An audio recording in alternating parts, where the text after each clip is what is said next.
প্রধানমন্ত্রী শেখ হাসিনা বলেছেন, সরকারি কাজে যেন দুর্নীতি না হয় তা নিশ্চিত করে প্রকল্পের কাজে স্বচ্ছতা ও জবাবদিহিতা নিশ্চিত করতে হবে।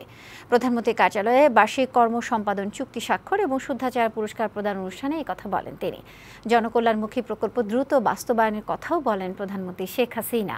এ সময় মুক্তিযুদ্ধের চেতনায় সমৃদ্ধ দেশ গড়তে সরকারের অঙ্গীকারের কথাও জানান তিনি। মুক্তা মাহমুদের প্রতিবেদন। সঠিক সময়ে যথাযথভাবে সরকারি কাজ শেষ করার লক্ষ্যে বার্ষিক কর্মসম্পাদন চুক্তি প্রবর্তন করে সরকার।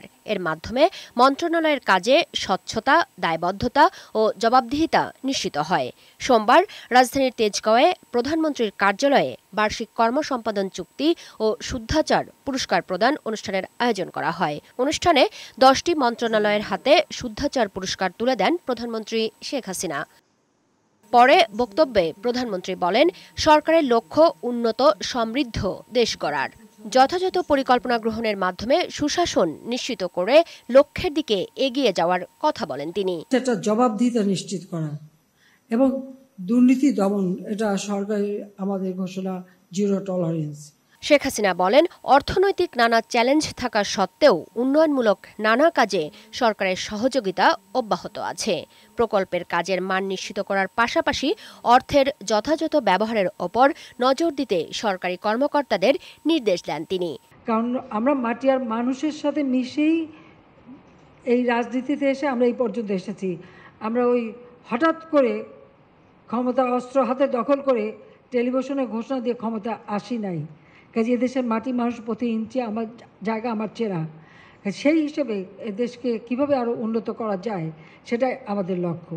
আর সেই লক্ষ্য বাস্তবায়ন করতে হলে ওই কে কী লিখলো আর সেটা দিয়ে ঘাবড়ে যাওয়া আর সেটা নিয়ে বেশি দুশ্চিন্তা করা, আমি মনে করি এটা করা উচিত না। নিজের আত্মবিশ্বাস, নিজের বিবেক বিবেচনা নিয়েই সিদ্ধান্ত নিয়ে কাজ করবেন। এ সময় কোটা বিরোধী আন্দোলনরত শিক্ষার্থীরা নিজেদের রাজাকারের সন্তান দাবি করে স্লোগান দেওয়ার সমালোচনা করেন প্রধানমন্ত্রী। রোকেয়া হলে ছাত্রীরাও বলে তারা রাজাকার।